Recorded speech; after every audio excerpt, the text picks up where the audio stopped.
Thank you, Mitch and Amanda, for inviting me here to speak. My name is Brennan. I played baseball in college, so I've always been an athlete. And now, to the dismay of all my former coaches, I would call myself an endurance athlete.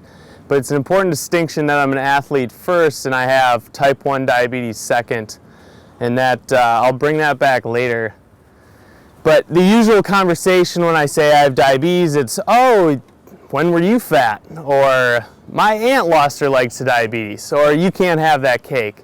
And that's all not true. There's a distinction between type 1 and type 2 diabetes. And it's a little depressing to hear those things because it's just what people don't know and don't understand.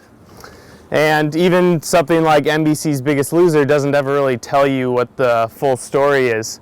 But type 1 diabetes, which what I have, I was diagnosed at age 12, is treated with insulin because my pancreas is just flat broken. It's an autoimmune disorder. I like to think of it as my immune system is so good that it could kill an organ. And type 2 diabetes is where your pancreas is still producing insulin, but something in the body is inhibiting the cells from absorbing that. They both deal with regulating sugar in the bloodstream, which you're typically used to, and 25 million Americans have diabetes, but only about 4 million have type 1. So the vast majority of diabetes in this country is type 2, and type 2 can be taken care of. Lifestyle changes a lot of times. Sometimes it's just aging. We don't really know the causes of either, but type 1 you always have to have insulin.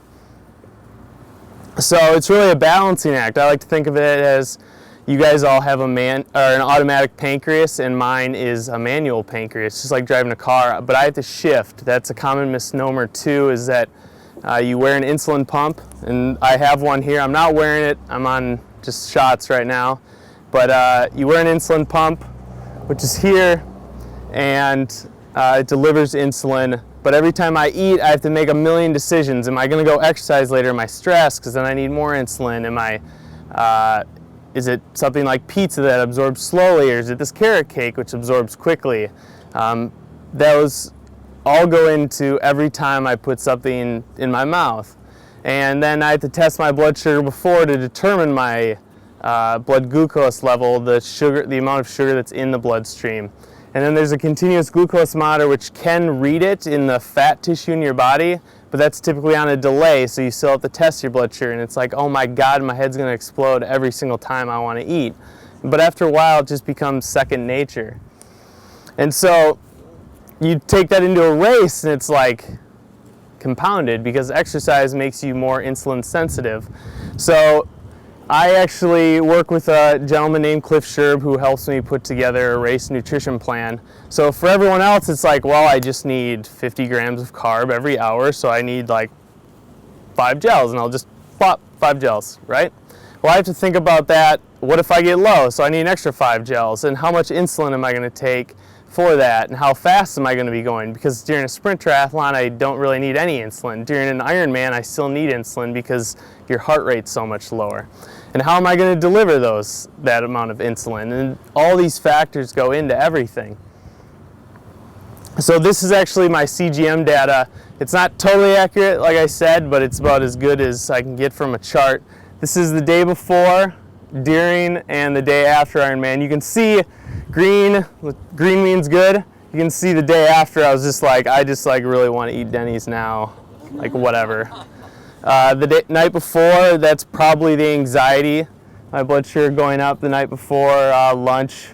Insulin, when I deliver it into myself, it takes about 15 minutes to act. So, you eat too fast and all of a sudden your blood sugar goes up and it comes back down. This is actually during Ironman. You can see it's spiking. I hadn't eaten anything besides breakfast, which I did breakfast perfectly, thank God. And then that's all just nerves right here. It's going straight up. That's just adrenaline. So my liver's releasing glycogen. It happens to all of us. I'm just much more aware of it. The swim there.